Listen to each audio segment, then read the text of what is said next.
Halo Podcast, ketemu lagi dengan saya Baim dan Ali. Oke, pada hari ini kita kedatangan tamu spesial nih dari aktivis UNJ. Mantan ya? Mantan. Tapi masih aktif kan lo? Tapi kalau aktivis nggak bisa jadi mantan sih. Oh iya benar-benar, selalu aktif ya, jiwanya selalu membara. Benar-benar. Asik. Ya, jadi ini Remy Hastian ini dulu adik kelas gue di SD. Gue kaget loh, gue bisa jadi ketua BEM loh. Iya juga ya. Masuk TV kaget gue. Gue juga kaget sih. Temen-temen gue banyak kan masuk TV itu ya karena ini misalnya kecelakaan atau apa. Waduh. Ini karena demo cuy. Prestasi salah satu ya. Salah Demo. satu kebanggaan nih. Demo apa waktu itu? RUU KUHP. Iya. Itu kecelakaan juga sih. Oh kecelakaan ya, kecelakaan ya. Kecelakaannya cuma agak lebih membaik lah ya, itu ya. lebih baik. Ada yang dikerjakan gitu. Ada yang dikerjakan. Benar. Agak jauh nih. Iya, nggak apa-apa. Dulu lo jadi ketua BEM kan? Iya. BEM UNJ tahun periode Periode 2020-2021 apa ya? oh pas Covid. Pas banget Covid. Baru Covid ya? 3 bulan. Jadi gua ngejabat baru 3 bulan abis di disumpah lah ya. Iya. Habis dari situ udah langsung Covid. Jadi 3 bulan ngerasain transisi menuju Covid lah. Oh iya. Sebentar banget ya ngerasain yang langsungnya tuh ya berarti ya. Iya. Setelah itu berarti banyaknya di online berarti. Banyaknya di online. Oh. Tapi demonya nggak online kan? Enggak. Apanya? Demonya nggak online kan? Tapi pernah ada wacana kayak gitu loh. Ada wacana gitu. Sempat ada wacana. Oh gitu ya. Tapi efektif nggak? Ya itu dia Demonya akhirnya online. dikaji lagi sama teman-teman. Kayaknya jangan maksain deh. Lebih baik kita nunggu momentum. Nggak apa-apa aksi sedikit orang tapi itu bisa dapat gitu. Yang penting poinnya itu dapat ya, kena ya. Daripada kita bawa masa banyak-banyak tapi loss aja gitu ya. Dibanding kalau lu nanti online gitu kan masalah jaringan itu kan Benar. hidup Koneksi. mahasiswa, pas ngomong hidup mahasiswa yang udah ngomong hidup mahasiswa yang lainnya Belum. repot urusan agamis jadinya ya. Jadi agama. Agamis. Gitu. Benar. Tapi by the way gue nanya nih sama Remy, lu sibuk apa Remy sekarang? sibuk untuk sekarang sih kerja aja sih, kerja sama paling kalau misalnya kumpul-kumpul kegiatan gitu aja sih kayak Oh, biasa. pas ada waktu luang lu kumpul. Ya pas ada Berarti masih komunikasi tuh sama teman-teman di yang dulunya BEM atau gimana itu masih jalan terus ya? masih nggak menutup itu juga karena kan bagian dari apa ya temen perjuangan lah. Oh gitu. Tapi untuk menyuarakan tuh masih terus sampai sekarang. Gimana nih? Katanya kan soalnya nih dengar-dengar yang namanya aktivis itu Nggak ada nggak ada mantan. matinya, nggak ada mantan gitu Iya sih, loh. bener. Nah sampai sekarang gimana nih? Ini agak mancing ke arah sana. Kalau Tapi apa? Tapi bentar gue nanya, lu dulu fakultas apa dulu? Rem? Fakultasnya ilmu sosial gua. Ilmu sosial, Jurusan pendidikan agama Islam. Oh masuk ya berarti ya kalau dari ilmu sosialnya ya. Iya. Wah, Pantes. satu jurusan sama om gua. Wah. Om lu Abdul juga? Fatah yang ini, Somat. Oh nggak heran. Dulu nggak ketua heran. BEM juga, BEM FAI. Belum nggak heran, fakultas ya. Iya. Gak heran jadi ya kalau buat bahas-bahas yang tentang politik sosial tuh udah biasa banget berarti nih di bangku kuliah, asik bangku kuliah. Ya gitu dah. Agak-agak sebetulnya mendukung lingkungannya juga sih di Oh, fakultas gitu. gua. Itu lu jadi ketua BEM itu di planning apa nggak di planning? Gue mau tahu itu semua. Karena banyak kasus segitu ya. Iya. Didorong-dorong biasanya. Iya. Ada yang dijebak, ada juga yang sengaja. Nah, gimana tuh kalau dari Bang Remy nih? Kalau dari gua apa ya? Awalnya gua termotivasi sama salah satu orang aja sih. Waktu itu emang beliau mantan ketua ABEM. Oh, gitu. Gue ngeliatnya kayak wah banget gitu ya. Maksudnya bisa orasi.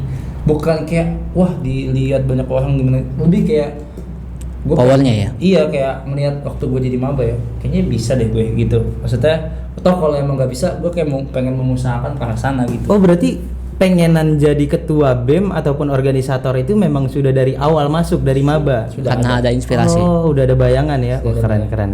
Terus.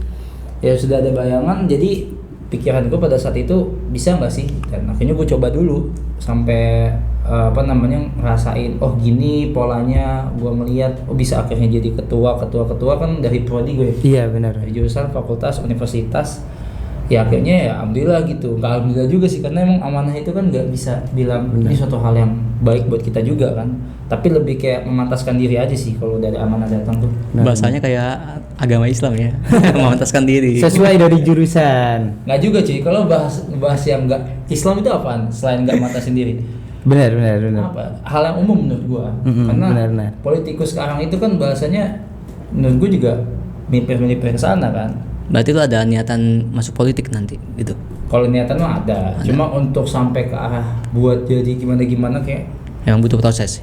butuh proses dan mikirnya kayak apa ya?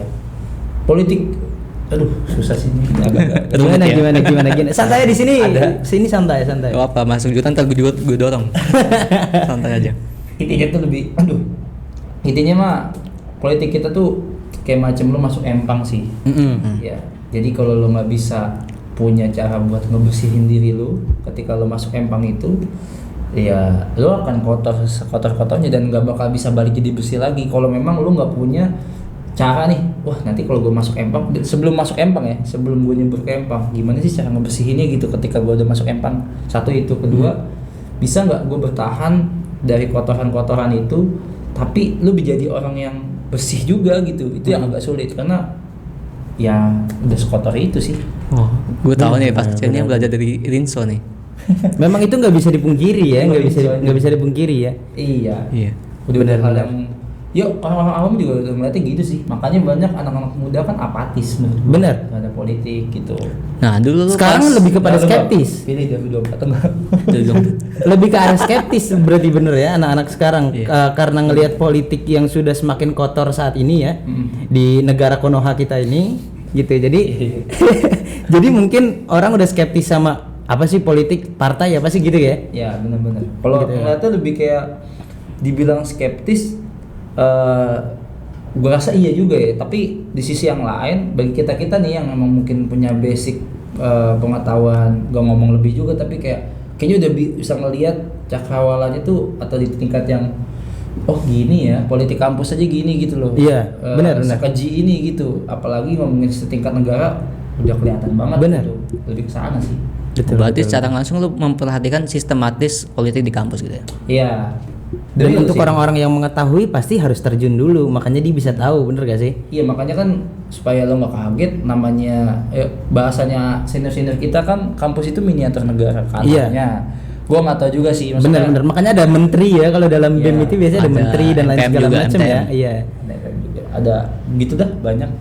Beda sistem, beda ini juga sih, beda kepengurusan. Karena kalau di BEM-UNJ itu kan nggak pakai sistem menteri. Dia kepala departemen, ketua. Jadi bukan presbem, cuma orang-orang kan banyak yang pakai presma tuh presiden mahasiswa. Iya. Gitu. Jadi sistemnya gua kalau misal ke teman-teman yang lain disebutnya ya presbem atau presma gitu. Tapi ya itu cuma sebutan aja sih. Lebihnya kan nggak jauh beda tugas fungsinya. Bener. Porsinya. Punya visi misi yang sama. Nah, itu. Yang dari poin semuanya itu visi misinya yang harus disamakan. Benar, lebih penting ke situ. Benar. Dulu lu jadi ketua BEM itu independen apa emang ada rekomendasi gitu? Gue belajar politik juga nih. Iya. Kan ada tuh. Iya. Kalau ngomongin independen, tentu independennya gimana nih? Maksudnya Maksud bawa gua, bendera kah? iya, lu ngajuin diri atau lu wakilin BEM fakultas gitu? Oh, kalau misalkan Apa BEM prodi gitu? kalau didorong sih ada ya. Maksudnya gua nggak tahu nih maksudnya independen di sini atas nama pribadi. Iya, misalnya lu atas nama dulu pribadi. nggak ada backupan dari BEM fakultas gitu. Oh, iya. Atau lu ada di rekomen gitu. Justru kalau misalkan menurut gua bullshit sih kalau politik. Kalau nggak ada, kalau independen ya. bullshit sih. Bullshit. Lebih kayak anjing lah, gue waktu itu pas masih kecil aja ngelihat ada banner spanduk itu independen politikus nyalonin apa gitu ya, calon wali kota apa gitu. Tapi bagi gue yakin di belakang itu semua juga ada asupan gitu, ada yang mungkin ngasih pelontoran dana buat modal, buat bikin banner segede gitu. Jadi bahasa independen tuh karena lu nggak berpartai aja. Karena kan orang sekarang kan mikirnya kalau udah berpartai lu nggak independen. Begitupun di kampus. Kalau misalkan lo atas nama pribadi, menurut gua ada juga orang yang di belakang ngedorong. Pasti ada yang nge-backup ya. Nggak mungkin dia berdiri sendiri. Betul. Jadi menurut gua naif sih kalau ngomong politik itu independen, karena memang butuh support gitu. Support.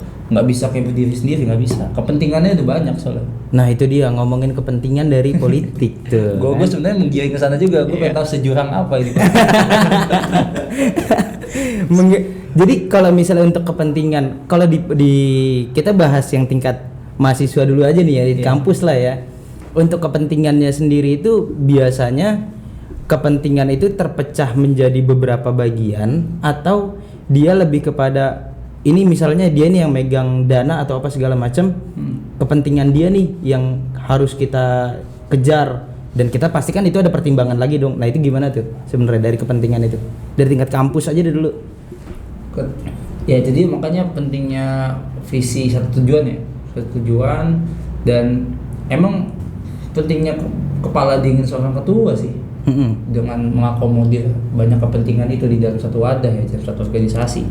Apalagi kalau ngomongin soal di tingkat BEM itu kan, apalagi jelajahnya di universitas, ngakomodir tiap-tiap fakultas, ngakomodir tiap-tiap prodi.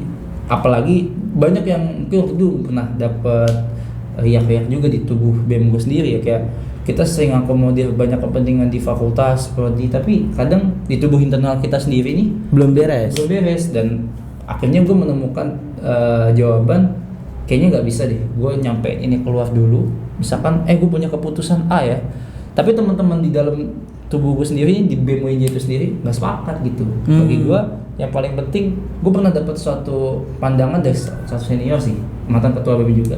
Dia mempertanyakan ke gue, lu lebih milih orang yang dekat sama lu itu percaya sama lu apa, maksudnya segelintir orang itu orang yang dekat itu paling 1-2 dibanding ribuan atau jutaan manusia nih di luar sana yang sekiranya itu percaya sama lu tapi dia nggak deket-deket banget sama lu gitu. Kayak macam contoh lah, misalkan para calon politikus nanti di presiden RI nih, Pak Anies, Pak Ganjar gitu ya, mau giniin giniin suara.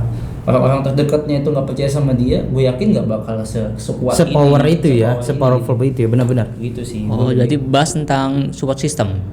Betul. Karena waktu itu pilihannya gue lebih memilih, kayaknya gue lebih milih yang orang banyak itu walaupun nggak begitu dekat tapi percaya sama gue bang, gue bilang gitu. Tapi akhirnya disanggah dan gue ngerasain sendiri jawaban yang akhirnya menolak ke gue juga, nyata nggak dipercaya sama orang-orang terdekat walaupun 1-2 orang itu udah ngalahin banyaknya orang di luar sana sih yang asing gitu ya. Yang asing tapi dia percaya sama lu gitu. Kayak apa sih lu ngupdate di Instagram ngomong gini, say hello kayak semangat kak, semangat bang, sekedar itu. Tapi nggak kayak macam hari waktu kemarin lu dikejar-kejar polisi gimana, nggak bakal tahu mereka. Sedetail itu nggak bakal tahu. Jadi lu lebih seneng sama orang yang mendukung lu secara action juga, tapi nggak cuma secara omongan gitu ya, kayak semangat bang gitu. Udah gak geser. Lebih berarti memang yang intinya itu lebih kepada orang yang kita kenal dekat gitu ya. Iya. Gitu, benar-benar. Beda sih, nggak tahu sih kalau lu pada ya pandangannya gimana. Kalau gue sih gitu, udah ngerasain soalnya. Oh gini ya, pahitnya kehidupan. Ya itu pentingnya ada podcast. Iya. Karena point of view-nya gimana nih kalau dari Remy nih kan. Bagus juga nih. Itu pentingnya podcast. Jangan lupa ya. Jangan lupa, benar. Baliknya ke sana dong kita. Betul. Benar. Terus kalau misalnya untuk pada semasa dulu nih ngejabat kan. Dulu nih ngejabat sebagai ketua BEM ya. BEM dulu sebatas di BEM kampus aja atau sempat ke dengar-dengar katanya sempat ke BMSI? Iya, gue megang jadi amanahkan juga sih jadi koordinator pusat. Nah itu yang membedakan antara kedua itu tuh kan sama-sama istilahnya tugasnya berat tuh, tapi kalau dari segi proporsional tugas ataupun amanah yang diberikan tuh gimana tuh? Ngerasa bedanya? Apa yang lebih didapat di sana? Kalau yang bedanya sih ini lebih ke arah tugasnya ngapain atau emang bedanya BMC sama BMWJ aja bagaimana? Lebih kepada tugasnya. Job desknya kalau gue sih mau udah drill bagi tugas sama wakil gue ya. Wakil gue fokus banget ke arah kampus ya. Khususnya ngomongin soal isu kampus sih. Tapi gue juga nggak memungkirin kalau misalkan gue juga wajib tahu gitu. Makanya gue pegang hasil-hasil rapat di internal itu nggak boleh lepas gitu. Misalkan ada rapat internal nih yang megang wakil gue mimpin nih, ya gue juga wajib tahu hasil rapatnya gimana. Terlepas dari memang keputusannya, gue cuma ngasih pola pandangan nih arahnya yang gue pengen nanti rapatnya punya goals ini. Selebihnya nanti kayak misalkan gimana prosesnya ya, itu wakil yang ini. Nanti ada tiba-tiba pas goalsnya kita nggak kecapai karena memang banyak riak-riak yang nggak disetujuin oleh banyak fakultas gitu. Yes, oke, tapi masih masuk ke plan gitu. Minimal ke sana sih. Dan job desk yang di BMSI-nya Gue juga bagi-bagi sama teman-teman Presma yang Oh lain. berarti itu jadi ketua BEM di UNJ sama BMS koordinator pusat di BMSI itu dia satu waktu itu. Satu waktu. Oh gila keren berarti sekaligus ya 2 jabatan itu ya yang sekaligus. terbilang berat nih. Terbilang berat sih karena tanggung jawab nih. Bukan berat lagi sih. sampai di taraf berarti kan mungkin lebih kepada kenal pejabat-pejabat di negara kita nih, itu kan pasti lebih yang wah berat banget untuk bisa sampai ke sana gitu tantangannya. Iya. Masuk kan? Masuk. Masih masuk. Masuk. Di gua nggak bulat sob. Cek. Aman nggak? Aman. Aman ya. Aman. Oke. Lanjut dari organisator dulu sebenarnya turun tuh memang pada saat kuliah langsung jadi organisator berminat kan tadi dibilang dari awal maba ya. Iya, masih sobat. Itu memang sebelumnya dari masa SMA memang sudah suka organisasi apa gimana? Bisa sampai kepikiran di maba, wah gue mau jadi ketua BEM nih. Iya. Gue dari SMP tuh sangat benci OSIS gue. Wah, kenapa tuh? Kenapa tuh? Ini bagi pengurus OSIS di luar sana ya. Iya. Fakta yang tidak diketahui nih. Sayangnya gue dulu mantan ketua OSIS nih. Gue kayaknya pernah Aduh. Dia salah satu orang yang gue benci tadi. Iya benar. Dua pandangan yang berbeda nih. Iya karena pandangan gue SMP ya. Iya, SMP waktu itu pandangan gue soal OSIS apaan sih lo anjir gitu, kayak cuma cari muka doang kalau lagi kelas meeting. Iya, benar. Caper gitu. Ya gue bukan SMP di sini ya, 44 ya, 44 Jakarta ya. Maksudnya dari sini dekat lah.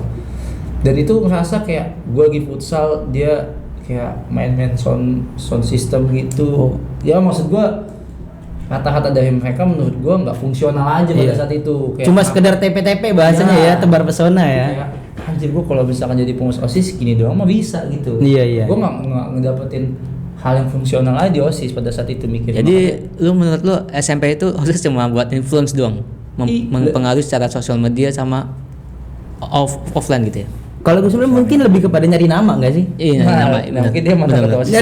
Lebih pas. Karena Karena dia ngerasain itu tujuannya kali. Tujuan lo ya. Gue dulu pas gue jadi ketua ketua OSIS itu pas SMP. Oh SMP. SMP memang. Jangan dia ketua OSIS yang gue benci. Waduh. Jangan. Tapi kita kayaknya SMP-nya beda nih. Di SMP. Jadi waktu itu emang kayaknya sih kalau dari yang gue rasain di SMP dulu, tapi beda-beda nih ya, mungkin karena pengalaman yang dapat dari kita masing-masing kan pasti beda nih. Beda. Nah kalau dulu tuh gue kenapa pengen di OSIS itu dulu lebih kepada pertama didorong. Kalau gue sebenarnya bukan yang memang pengen masuk, tapi gue dulu sempat diancam sama guru gue.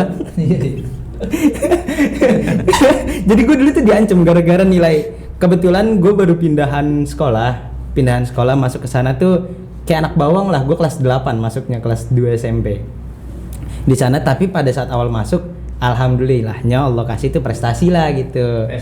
Prestasi di situ. Nah mungkin guru gue ngelihat di sana, akhirnya gue didorong suruh jadi ketua OSIS, nyalonin. Gue nggak mau, cuma ancamannya kalau nggak jadi nilainya diturunin. Waduh. Kan curang ya gitu ya.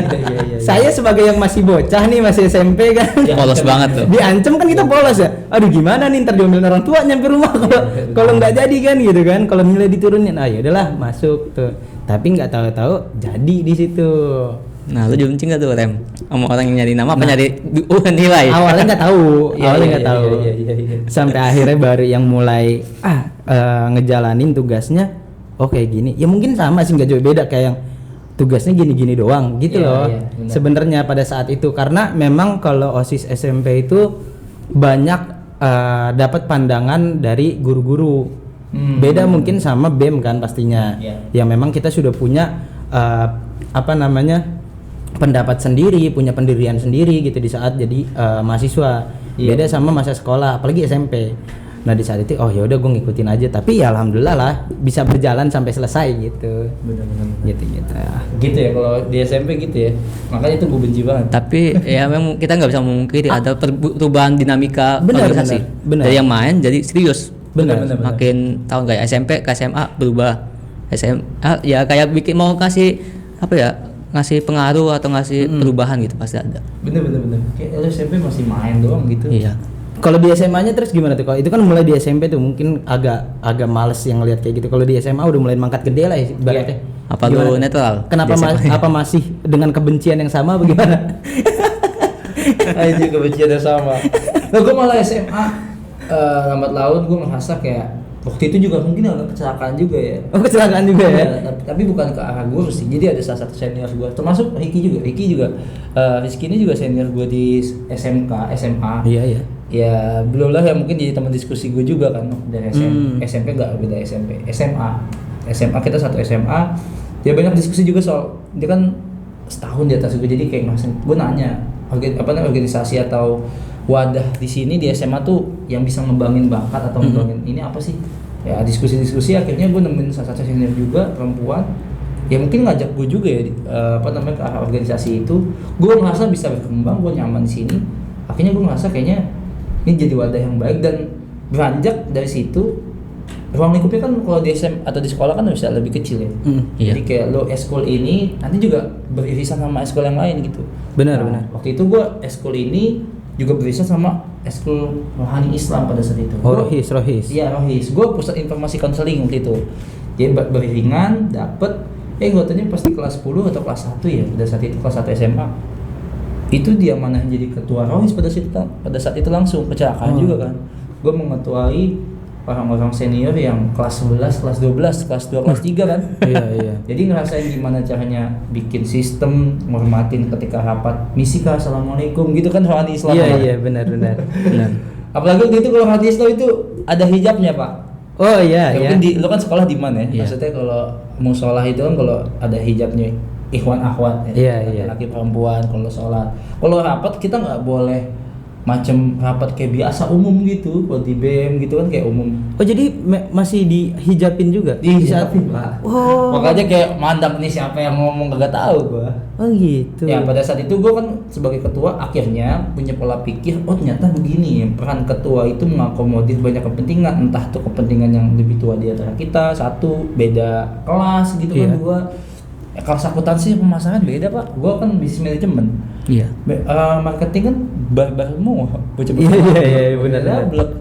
Susah diatur. Sedangkan akuntansi lebih nurut, lebih kayak ya orang akuntansi otak kirinya lebih kasar. Ini ya lebih bisa hunut gitu. Bisa paham gitu apa yang kita mau. Gitu sih. Jadi itu akhirnya gue belajar dari situ di SMA. Oh ternyata gak benci-benci amat gue di organisasi itu dan malah ngebuat oh ini jadi wadah baik buat kedepannya juga bagi gue. Akhirnya itu yang jadi semangat buat gue untuk kayaknya kalau misalkan di tingkat mahasiswa yang mirip sama OSIS apa, karena waktu pas di SMA gue tuh nyalonin juga jadi ketua OSIS cuma gagal. Oh oke. Akhirnya jadi bendahara OSIS, jadi pengurus intinya aja gitu. Berarti SMA itu titik balik lu suka sama organisasi untuk kontribusi. Betul, karena udah melihat fungsionalnya ya, lebih lihat ke fungsionalnya. Dan gue ngerasain sendiri Pak waktu sebelum di OSIS, oh nyata yang dimaksudin orang-orang di luar sana itu kenapa akhirnya gue dulu benci sama organisasi. Ya satu karena emang belum masuk di dalamnya, kedua mungkin orang-orang di dalamnya yang oknum-oknum itulah yang akhirnya ngebuat wadah OSISnya jelek gitu. Akhirnya waktu itu kan gue termasuk orang yang memang itu sempat didukung juga untuk jadi ketua dari teman-teman yang lain ya, teman-teman antar golongan di sekolah. Karena emang pemilihannya itu bukan suara satu kayak lu satu siswa punya satu suara, nggak gitu. Jadi proses pemilihan itu yang milih itu pembina OSIS. Waduh. Ya mungkin karena gue gak begitu ngejilat pembina OSIS kali. Waduh. Akhirnya gue kalah di situ dan banyak yang nanya juga kenapa lo nggak menang segala macam ya. Kan bukan gue yang mau gitu kan. Lebih ke sana sih. Akhirnya ngelihat kondisi pada saat itu, oh ternyata gini cara pemilihannya dan bisa bikin gue berkembang juga gitu. Iya. Bikin PD, bikin public speaking, belajar dari situ juga. Pasti. Sebagai organisator itu pasti bisa terbiasa dalam ketemu sama orang gitu, menghadapi orang tuh yang beda-beda karakternya. Betul. Itu gue ngalamin banget sih dari zaman SMP yang awalnya memang kecebur di sana, tapi akhirnya mungkin di SMA juga ya mungkin sama lah tipis-tipis. Tapi gue waktu itu karena kalau di lu sendiri pada saat SMP belum masuk jadi ada kebencian di sana.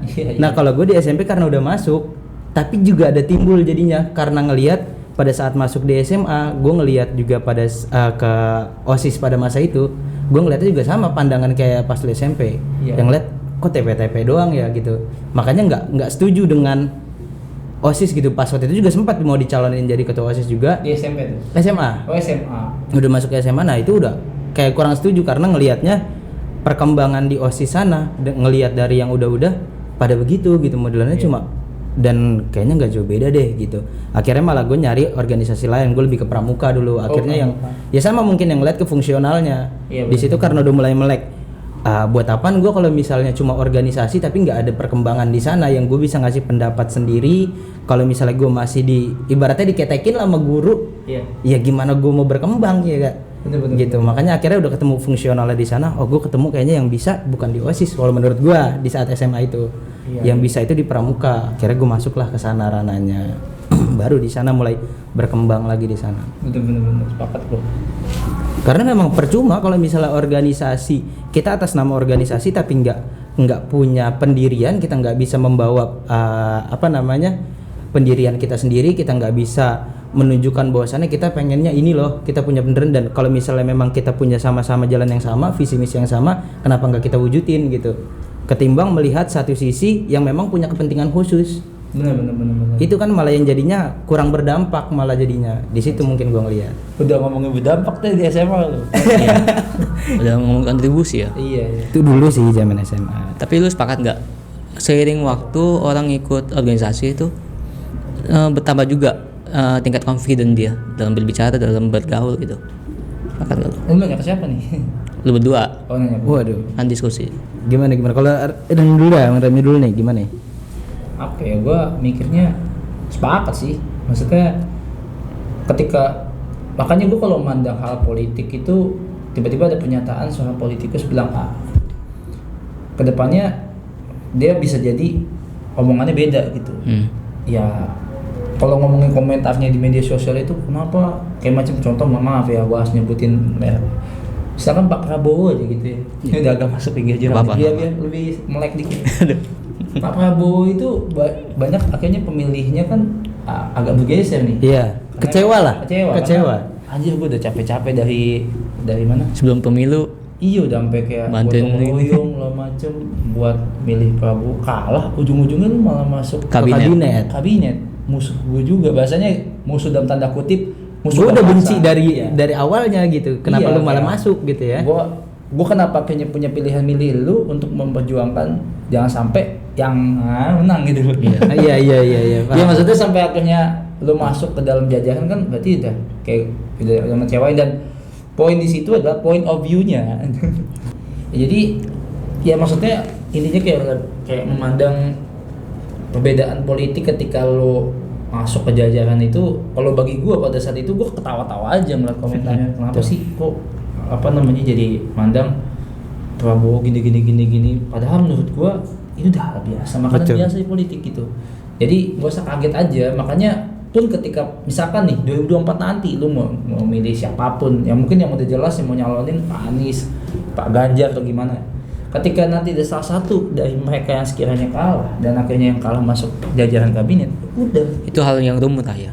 Hal yang lumrah. Benar. Karena menurut gue gini juga, gue pernah dapat omongan juga nih dari mungkin kalau gue sih lebih kepada gue bukan dimasuk di partai secara langsung, tapi lebih kepada keluarga gue. Jadi dari bokap. Wow, bukan. Aduh, banteng.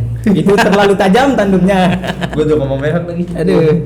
Jadi kalau bokap itu ya karena mungkin gue udah ngelihat pengalaman di bokap, memang yang gue lihat, dan bokap pernah ngomong di politik itu ataupun di partai nggak ada yang namanya kawan selamanya, lawan selamanya, nggak ada. Karena bisa jadi di saat-saat ini nih, ya nggak lama lah, maksudnya nggak perlu periode segala macem. Saat ini kita ngomong lu kawan gua, kita koalisi apa segala macem, tapi besokannya bisa berubah. Wah. Bisa berubah jadi lawan gitu, yang tadinya kawan jadi lawan, dan begitupun dari lawan bisa jadi kawan. Yang memang makanya kalau misalnya mungkin sama pandangannya sama lu yang bilang kayaknya kalau orang kita yang ngelihat karena sudah terjun di sana, udah tahu gimana permainan di sana, ombaknya kayak gimana, ya kita kayak ya udahlah, emang bakal kayak gitu. Dan itu nggak bisa dipungkirin, pasti terus ada. Iya. Benar. Kalau Dan gue setuju kata tuh. anak-anak sosmed itu di luar perkiraan BMKG. Di luar perkiraan BMKG. Anak Twitter itu Pak. Oh iya. Anak Twitter. Kan BMKG kan sempat ribut sama gitu. Oh iya, soal kemarin yang bris. Oh, iya. Brin. Ada badai. Badai nggak jadi. Bener nggak jadi. Gua bingung. Ditunda kali ya. Jangan ngomong itu Pak. Berarti ada badai beneran dong. Jangan. Jangan. Emang nggak jadi. Mungkin badai. Emang nggak jadi datang. Emang nggak ada. Nggak ada cuan menuju politik. Waduh, diguyur itu. Baik lagi Rem, gue mau nanya. Dulu pas di BEM itu apa sih keseruannya? Apa? Keseruan di BEM itu apa sih? Keseruan. Baik dari fakultas ataupun univ ataupun prodi, apa perbedaannya? Kan banyak tuh. Kayak BEM prodi itu kan kayak jatuhnya kayak RT ya. Iya benar-benar. BEM fakultas kayak RW. Kalau BEM U ya kayak ini kan tingkat nasional gitu kan. Iya kelurahan. Kelurahan. Tingkat selanjutnya.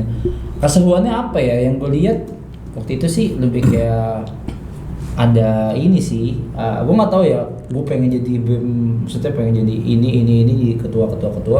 Entah setelah itu jadi menteri, jadi presiden, nggak gitu. Pikiran gue lebih kayak gue punya wadah yang jadi tempat gue pulang aja gitu, tempat gue capek aja ketika gue di kampus sih, lebih ke sana sih.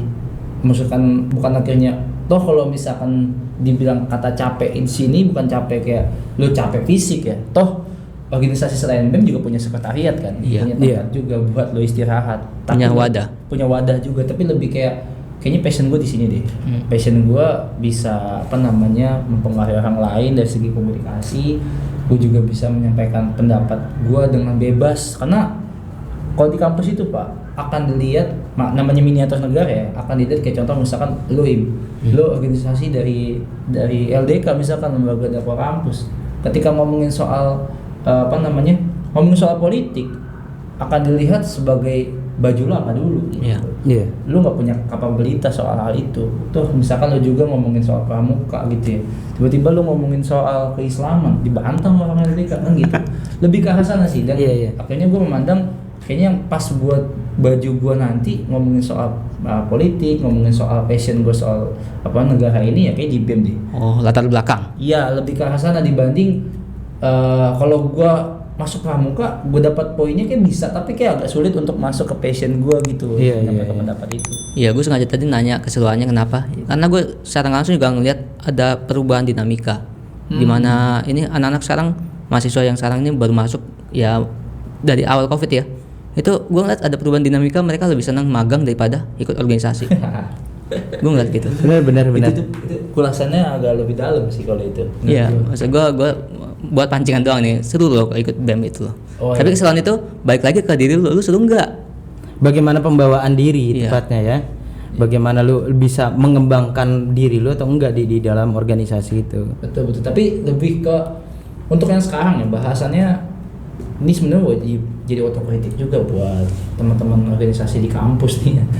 Bagi gue juga waktu pada saat itu juga ada kritik ini, tapi maksud gue coba lebih mengingatkan aja, kritik ini mungkin bisa disampaikan lagi. Ya kan zaman udah bergeser. Pak. Bergeser. Iya, benar. Lu nggak harus kayak macam meeting langsung ke kampus. Kadang gue akhirnya ngelihat semua ini kan udah fleksibel banget, Udah fleksibel. ya kan? Tambah lagi sekarang udah ada ini ya kan, matkul magang merdeka juga kan. Lah itu Pak, yang mungkin orang melihatnya Semuanya serba fleksibel. lebih fleksibel dan ngeliatnya kayak apa yang nguntungin gue ke depan gitu. Iya. Karena udah ngelihat realitasnya, mohon maaf gitu, waktu zaman gue juga masih, mohon maaf kayak gue udah organisasi udah capek, tapi ngeluarin duit juga ya nggak sih? Iya. Gue bukan akhirnya mendoktrin teman-teman untuk supaya wah berarti organisasi itu begini, enggak juga. Bukan mendorong untuk tidak loyal ya lebih Iya. tepatnya. Semua emang ada pengorbanannya Ada sih. ada maksudnya tidak melulu tentang organisasi harus gini gitu segala macam, Iya. apalagi terutama untuk materi ya. Betul. Gitu. Yang lo lihat kalau misalkan masuk organisasi, lo akan dapat benefit jangka pendek perihal wah dapat kerjaan nanti gue misalkan setelah lulus, toh kalau misalkan ini gue udah dijamin material gue cukup, bahkan bisa digaji. Mungkin kalau sebagian kampus ketika jadi presma atau ininya, kalau IPB setahu gue juga digaji tuh presiden mahasiswanya. Makanya mungkin kalau misalkan mencalonkan sampai sebegitunya, bisa jadi ada tujuan buat nyari duit, bisa jadi. Tapi kalau di UNJ itu the real emang nggak ada gajinya, jadi malah kita yang ngeluarin duit. Cuma semua balik lagi bisa kelihatan dari sikapan. Betul. Lebih ke sana sih. Jadi kayak Kalau misalkan sudut pandangnya lebih memaknai kita sendiri, oke gue sepakat banget. Karena balik lagi lo nyari value diri lo kan dilihat sama diri lo sendiri butuhnya apa. Iya, progres lo gimana? Betul. Yang kedua yang kedua itu lebih kayak ini juga di otokritik buat wadah yang memang bernaungnya gitu. Jangan sampai kayak balik lagi ke diri sendiri, nyaman gak nyaman gue bodo amat, yang penting ini balik lagi ke diri lo. Tapi kan harus jadi otokritik juga. Bener nyaman gak sih? Iya. Bener ini buat kayak jadi tempat pulang capek mereka gak sih? Atau bisa jadi benefit bagi mereka? Kenapa punya mereka jadi reason to stay gitu? Gue bisa bertahan di sini gitu. Bahkan nggak sedikit orang-orang yang masuk web itu hanya formalitas, Pak. Relatif ya. Iya. Baik lagi relatif. Ada yang menganggap itu tantangan, ada juga yang menganggap itu beban juga. Betul. Ditambah mereka tuh yang masuk, mohon maaf ya, cuma numpang nama. Iya, benar-benar. Nah itu dari ratusan anggota, aduh bisa dihitung yang aktif. Yang bener-bener kerja tuh, wah. Tapi ketahuan orang-orangnya Tapi ya. itu bisa kelihatan, misalnya pas lagi lu lamar kerja, lu ditanya, lu dari organisasi apa? Istilahnya, selama di organisasi ngapain aja, nggak bisa jelasin, berarti udah kejawab. Iya, benar-benar. ya hal itu bisa terjawab dengan jam terbang dia selama organisasi. Iya, benar. Ya. Itu akan ketahuan. Balik kepada mindsetnya si orang-orang yang mau masuk, karena nggak sedikit yang tadi dibilang, nggak sedikit orang-orang yang masuk ke organisasi itu cuma tampang-tampang doang, naruh nama. Karena di saat dia kerja, orang pasti bakal terutama interview ya, masa interview pasti kan orang akan ngelihat tuh gimana kemampuan dia berbicara, komunikasinya, bagaimana dia mengatur bahasanya. Nah itu kan pasti ketahuan itu bisa dilakukan seorang organisator yang belum berorganisator itu dari jam terbang. Kalau sekedar nama di belakang dia punya organisasi, nggak ngejamin, sama sekali nggak ngejamin. Iya, baik lagi tuh. Yang soal ini mahasiswa lebih memilih magang. Kemungkinan itu orang tuanya mungkin kerja. Di sisi lain juga ada orang tua yang mewajibkan dia ikut organisasi, misalnya dia usaha, orang tuanya usaha. Kan tujuannya usaha itu orang anaknya ikut organisasi biar dia bisa bersosial, bisa berproses kan. Kalau gue lebih kepada ini sih, mindset anak-anaknya yang sekarang. Iya. Karena kalau misalnya dari awal dia sudah berniat untuk masuk organisasi mencari uang dengan mencari materi, itu menurut gue sendiri itu bukan tempatnya. Iya benar. Itu bukan tempatnya, karena menurut gue lu kalau mau cari uang ya memang ke magang arahnya. Tapi kalau lu masuk organisasi untuk mencari uang, bukan di situ. Lu lebih kepada di organisasi, yang gue rasain sendiri selama organisasi, lebih kepada relasi gue punya. Terus juga kemampuan kita menghadapi orang-orang yang memang karakternya tuh beda-beda. Jadi kita bisa menempatkan di mana kita berbicara gitu sama orang yang seperti apa, dengan siapa kita bicara, apa pembicaraannya arahnya kemana, dan itu yang memang akan membentuk dari jam terbang itu sendiri. Menurut gua. Tapi kalau balik lagi, di organisasi itu ada dua bentuk, organisasi profit dan organisasi non-profit. Non-profit ya. Baik lagi, kalau dia paham organisasi itu ada profit dan benefit, it's okay. Ya benar. Nah kan yang sekarang yang jadi masalah, kenapa anak-anak di magang maunya ke magang sama organisasi yang lebih sedikit, karena mereka masih bias antara itu. Mereka nggak tahu dari awalnya itu sekedar yang memang masuk nyari nama. Iya, ada hubungan juga dengan Tanpa dia mikir ke sana gitu. Iya, ada juga hubungan dengan generasi sandwich, bisa juga. Generasi sandwich. Ya. Jadi ada pemikiran bahwa gini, anak yang di umur 17, 18, 19, 20 itu dibiarkan untuk berproses organisasi. Cuma mereka di sisi lain orang tua juga punya deadline. Wah, di umur 20, 21 ini kayaknya mereka harus udah wajib bisa nyari duit dah. Iya, benar-benar. Harus bisa biayain sendiri. Kayak ada tekanan gitu, ada pressure Dari orang tua dalam hal ini apa namanya, jenjang karir gitu. Jadi emang benar juga sih, kalau di organisasi kita juga harus punya deadline juga. Sampai kapan kita mau ini berkontribusi. Setiap orang punya masa. Setiap masa ada orangnya. Iya. Tiap masa ada orangnya, tiap orang ada masanya. Iya. Benar. Ya tapi gue penasaran, Rim. Emang benar waktu pas lu demo lu di Sadap? Benar sih? Sadap mah sering, Pak. Ngerti? Sering Sering. banget. Di Sadap gimana Sadapnya? Sadapnya gue nggak tiba-tiba nggak bisa buka WA, terus apa namanya, tiba-tiba masuk ke link apa sih gue nggak tahu ya, cuma orang-orang yang mungkin tahu. Kalau gue sih waktu itu agak norak aja, karena tiba-tiba kok ada yang nelpon pas dilihat servernya Amerika gitu, gue nggak paham juga. Cuma katanya sih kalau itu udah wajar bang gitu. Ada yang komen gitu mungkin yang paham ya pada saat itu.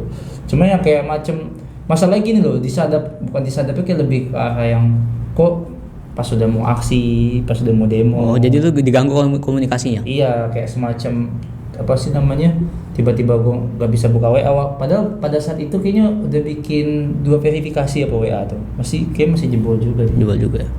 gitu sih. Jadi kayak tiba-tiba gue nggak bisa apa ngubungin orang aja via WA. Makanya waktu itu kan kita pengen lebih pintar dari pemerintah ya, karena gimana caranya Ya itu nggak mungkin bisa dilakukan kalau sama orang biasa gitu. Iya. Jadi pasti yang memang punya urusan di sana. Gitu. ngomong pemerintah lagi. Ini adalah gambaran ya. Gambaran kalau lu jangan menganggap jadi presidium mahasiswa itu presiden mahasiswa itu enak. Ada nggak enaknya? Banyak. Lebih banyak gak enaknya Pak. Orang ngeliatnya petantang-petenteng apaan sih lu, sama kayak gua ngeliat mungkin OSIS pada saat itu ya, bencinya begitu sih petantang. Mungkin sebagian orang ngeliat juga BEM juga kayak gitu, tapi bagi gua ya sowat gitu, toh kontribusi gua juga bisa nyampein hal-hal A, B, C, D yang sekiranya nggak cuma ngomong doang gitu, lebih ke arah sana. Makanya ya udah nggak apa-apa. Tapi ini aja. lu juga tahu dong Rem, berarti ada demo yang berbayar, ada demo yang disetting, ada yang nggak non setting juga. Wah Pak, itu mudah. Nggak, maksudnya Gimana? nggak usah detail, maksudnya lu udah tahu berarti kan. Udah lah. Oke. Sampai di tahap yang emang gue ke lapangan aksi pada saat itu banyak banget perbedaan pendapat cuy. Jadi kita ngomongin aksi apa gua? Cipta Kerja. Cipta Kerja itu yang sangat politis banget karena banyak pentingan kan. Kita turun ke lapangan aksi itu di Patung Kuda. Anjir kali ada berapa titik ya? 10 apa berapa tuh, banyak banget. Itu banyak yang megang toa, banyak masa aksi yang kecil. Aksi cuma 10 orang. Betul. Ada yang punya mobil son 2, 3, 4 orang. Ada juga yang bawa toa cuma segelintir dong, dan itu akhirnya gue bisa memungkiri ternyata ya tadi yang lo bilang gitu, entah yang dibayar atau enggak. Dan tapi gue akhirnya refleksi di tengah-tengah lapangan aksi, gue mikir ini siapa yang kita bela gitu, siapa yang sekiranya Kepentingan siapa yang kita bawa? iya, Siapa yang kita wakilkan gitu. akhirnya gue rindu sama semangat kayaknya kita perlu dijajah lagi.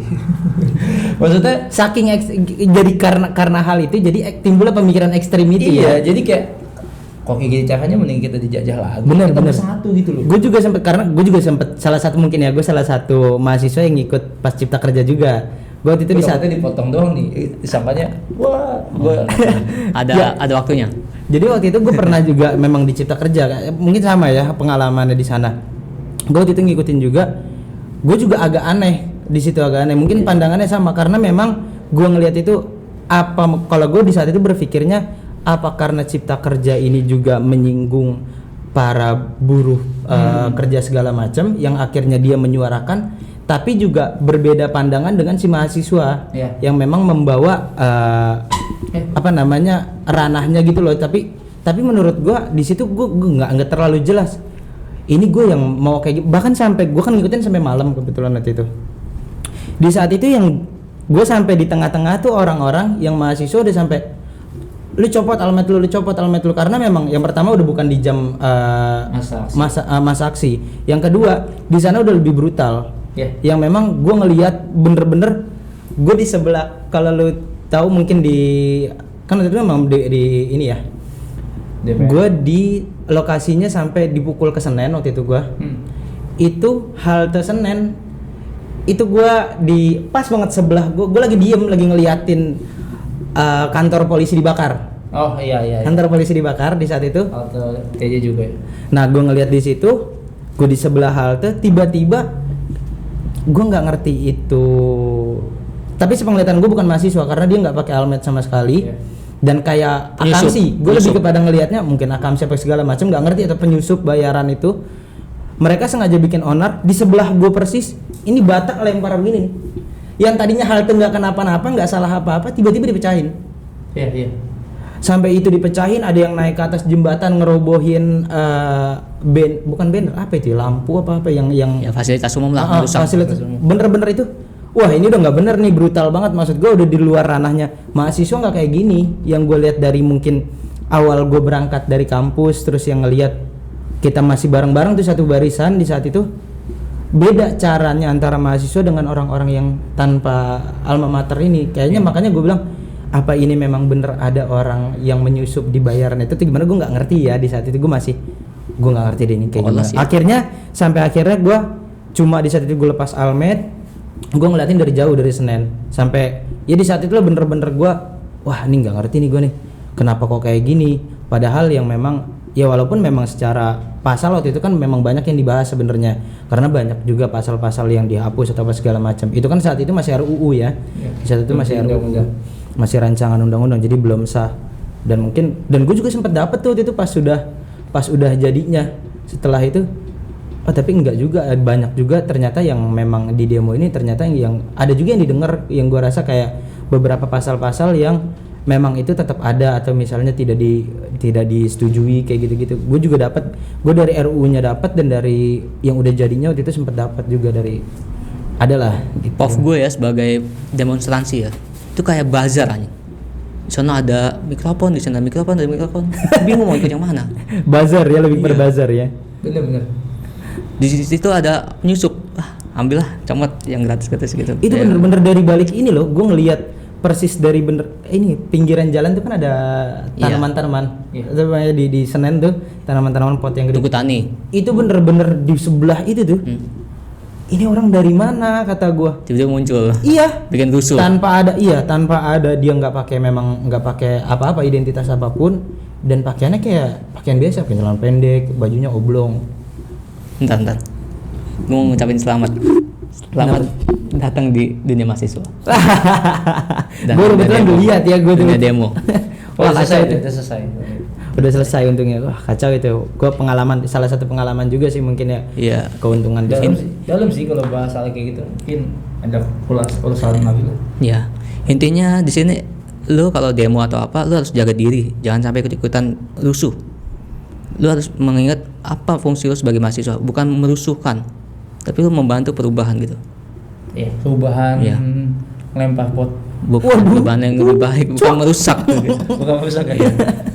Perubahannya harus dilengkapi, Pak. Iya. Benar. Oke. Perubahan ke arah yang baik lah ya. Iya, kayak yang baik. Nah, gue mau tahu nih dari Remy, ada nggak kesan-pesan buat yang nonton, terutama anak-anak mahasiswa UNJ yang mau masuk BEM atau yang lagi males ikut BEM gitu?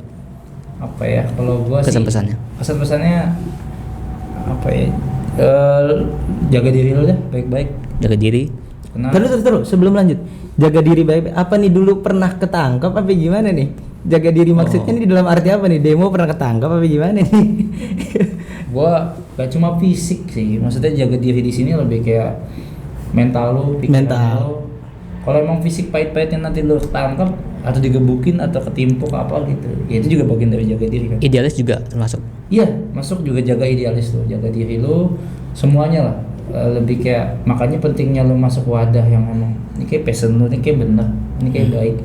Itu juga bagian dari hal yang bisa jadi pegangan lo selama di kampus sih. Jangan sampai nanti lo nyesel deh.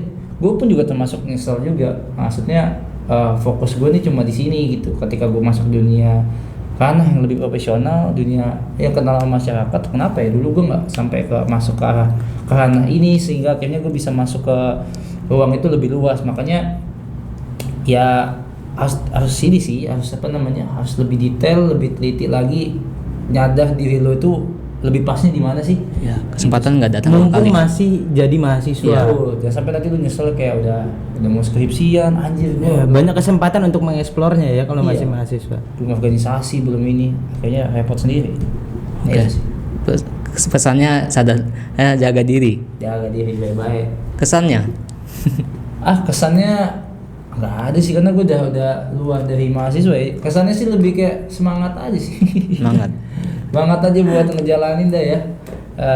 Capek nanti kalau udah apa, dan kalau ngomongin apa sih namanya, posisi pada saat nanti ya, karena emang ranahnya itu udah ke arah politik. Kalau BEM ya bahagiain aja, bahagian hal-hal yang kayak ada waktu luang lo bisa bahagia, karena ketika nanti masa-masa ruwet, masa-masa capek, lo akan stres sendiri. Makanya ada momen dimana lo bisa kumpul sama teman-teman lo, Nikmatin. Nikmatin kesannya itu, nikmatin masa-masa muda lu, bukan nikmatin masa-masa muda ke arah yang buruk ya. Iya. Karena dia mau ke arah mabuk lah, mau dugem lah. Itu mencari, yang bilangnya nyari jati diri kayaknya.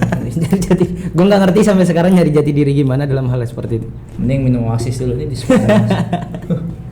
Ya, pokoknya semoga lu yang nonton ini, ini ya, mahasiswa UNJ ada di gedung G ya.